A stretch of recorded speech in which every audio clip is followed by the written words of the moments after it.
নমস্কাৰ সকলোকে স্বাগতম জনাইছো আমি আজি বিশেষভাৱে আলোচনা কৰিম আনুষ্ঠানিক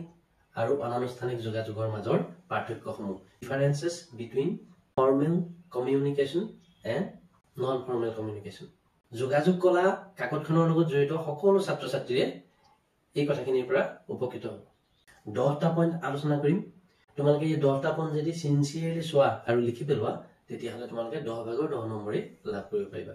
এতিয়া বলা আমি মূল বিষয়বস্তুৰ মাজলৈ যাওঁ 1 number point structure and format অৰ্থাৎ গাঁথনি আৰু বিন্যাস আনুষ্ঠানিক যোগাযোগত ইমেইল পত্ৰ আবেদন পত্ৰ লিখিত জাননী আদি আনুষ্ঠানিক মাধ্যমবোৰ বা সমলবোৰ ব্যৱহাৰ কৰা হয় ইয়াৰ বিপৰীতে অনানুষ্ঠানিক যোগাযোগ সাধাৰণতে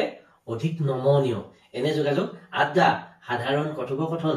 আলোচনা সামাজিক বাৰ্তালাপৰ জৰিয়তে হৈ যায় 2 নম্বৰ পইণ্ট পাৰপাস অৰ্থাৎ উদ্দেশ্য আনুষ্ঠানিক যোগাযোগত নিৰ্দিষ্ট উদ্দেশ্য থাকে এনে যোগাযোগৰ দ্বাৰা নিৰ্দিষ্ট তথ্য বাৰ্তা নিৰ্দেশনা বা সিদ্ধান্ত প্ৰদান কৰাৰ দিশত গুৰুত্ব আৰোপ কৰা হয় আনহাতে অনানুষ্ঠানিক যোগাযোগৰ পৰিসৰ ইয়াতকৈ ডাঙৰ আৰু অলপ ঘৰুৱা ধৰণৰ এনে যোগাযোগ বহু সময়ত নিৰ্দিষ্ট উদ্দেশ্যবিহীন হ'ব পাৰে ভাৱৰ বিনিময় কৰা সম্পৰ্ক বা সৌহাৰ্দ্য স্থাপন কৰা বা সময় কটোৱা সংগ সুখ উপভোগ কৰা আদি অনানুষ্ঠানিক যোগাযোগৰ মূল উদ্দেশ্য 3 নম্বৰ হাইৰাৰ্কি এণ্ড অথৰিটি অৰ্থাৎ পদবীৰ অনুক্ৰম আৰু কৰ্তৃপক্ষ আনুষ্ঠানিক যোগাযোগত প্ৰায় পদবীৰ ক্ৰম অনুসৰি ওপৰৰ পৰা তললৈ বা তলৰ পৰা ওপৰলৈ এটা ব্যৱস্থিত প্ৰক্ৰিয়াৰে বাৰ্তা প্ৰবাহিত হয় এই ভিডিঅ'টোত মই সমগ্ৰ প্ৰক্ৰিয়াটো দেখুৱাই থৈছো চাবা আনহাতে অনানুষ্ঠানিক যোগাযোগ এনে ব্যৱস্থিত নহয় পাঠটো শেষলৈকে চাবা যদি ভাল পোৱা লাইক কৰিবা কমেন্ট কৰিবা আৰু শ্বেয়াৰ কৰিবা যদি নতুনকৈ চাই আছা তেতিয়াহ'লে সাবস্ক্ৰাইব কৰিবা কাষৰ বটনটো টিপি অন কৰিবা যাতে তোমালোকে মোৰ ভিডিঅ'সমূহ সকলোকে আগত লাভ কৰিব পাৰা 4 নম্বৰ ডকুমেন্টেশন অৰ্থাৎ নথিবদ্ধকৰণ ব্যৱস্থাটো আনুষ্ঠানিক যোগাযোগত বিষয়বোৰ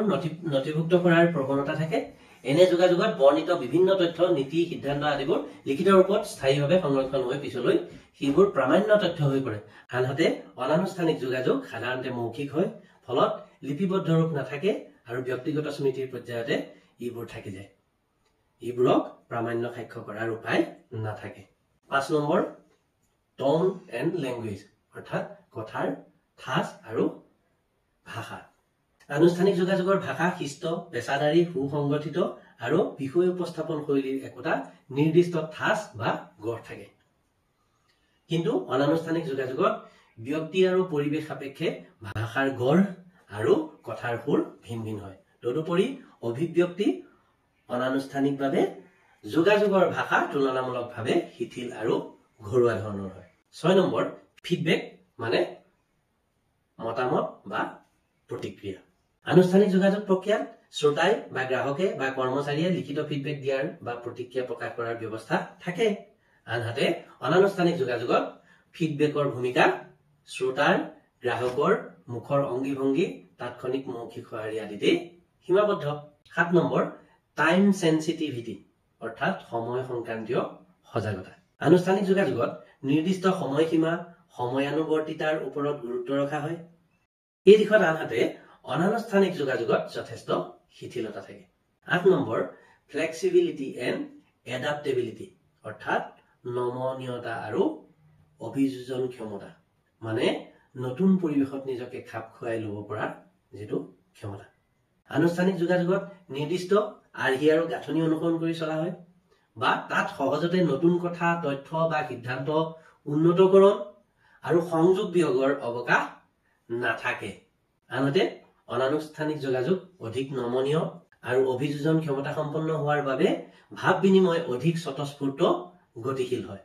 সহজতে সংযোজন বিয়োজন কৰাৰ সুবিধা থাকে 9 নম্বৰ অডিয়েন্স অৰ্থাৎ দৰ্শক আনুষ্ঠানিক যোগাযোগ এক নিৰ্দিষ্ট পেছাদাৰী আৰু সাংগঠনিক বা প্ৰতিষ্ঠানিক চৌহদৰ ভিতৰত এক নিৰ্দিষ্ট শ্ৰোতা দৰ্শকক কেন্দ্ৰ কৰি হয় কোম্পানী হলে কোম্পানী এটা ব্যৱস্থাৰ মাজত হ'ব সমাজ হলে সমাজৰ এটা ব্যৱস্থাৰ মাজত হ'ব বিদ্যালয় হলে বিদ্যালয়ৰ ব্যৱস্থাটোৰ সিস্টেমটোৰ মাজত হ'ব কলেজ হলে সিস্টেমটোৰ মাজত হ'ব আনুষ্ঠানিকভাৱে হ'ব কিন্তু অনানুষ্ঠানিকত অডিয়েন্স জিটি হ'ব পাৰে কি হ'ব পাৰে বন্ধুবৰ্গ পৰিয়ালৰ বিভিন্ন লোক সমাজৰ বিভিন্ন পৰ্যায়ৰ লোক নতুন চিনাকি লোক এই সকলো ধৰণৰ লোকে অডিয়েন্স হ'ব পাৰে 10 নম্বৰ লিগেল ইমপ্লিকেশনস অৰ্থাৎ আইনী প্ৰয়োগ বা আইনী গুৰুত্ব আনুষ্ঠানিক যোগাযোগ পত্ৰত বিভিন্ন চুক্তি নীতি আদি অন্তৰ্ভুক্ত হৈ থাকে গতিকে আনুষ্ঠানিক পত্ৰৰ আইনী গুৰুত্ব আৰু প্ৰভাৱ যথেষ্ট তদুপৰি ইবোৰ লিখিত দস্তাবেজ হোৱাৰ বাবে বিভিন্ন আইনী প্ৰক্ৰিয়াত প্ৰমাণযোগ্য তথ্য হিচাপে কামত আহে আনহাতে অনানুষ্ঠানিক যোগাযোগত এই সুবিধা নিচেই কম যিহেতু প্ৰামাণ্য দলিল হিচাপে থাকি নাযায় তাক আইনী প্ৰক্ৰিয়াত ব্যৱহাৰ কৰিবলৈ অসুবিধা হয় এইখিনি আছিলে কথা 10টা পইণ্ট মই ক'লো এই 10টা পইণ্টৰ মূল কথাবোৰ তোমালোকে মনত ৰাখিবা আশা কৰিছো তোমালোকক মই ঠিকই বুজাব পাৰিছো পৰীক্ষাত আহিয়ে থাকে ধুনীয়াকৈ লিখি পেলাবা যদি পাঠটো ভাল লাগিল তেতিয়াহ'লে লাইক কমেণ্ট শ্বেয়াৰ কৰিবা যদি নতুনকৈ মোৰ ভিডিঅ' চাই আছা তেতিয়াহ'লে এনে ধৰণৰ ভিডিঅ'সমূহ পাই থাকিবৰ কাৰণে ছাবস্ক্ৰাইব কৰিবা আজিলৈ সামৰিছো চিৰ চেনেহী মোৰ ভাষা জননী ধন্যবাদ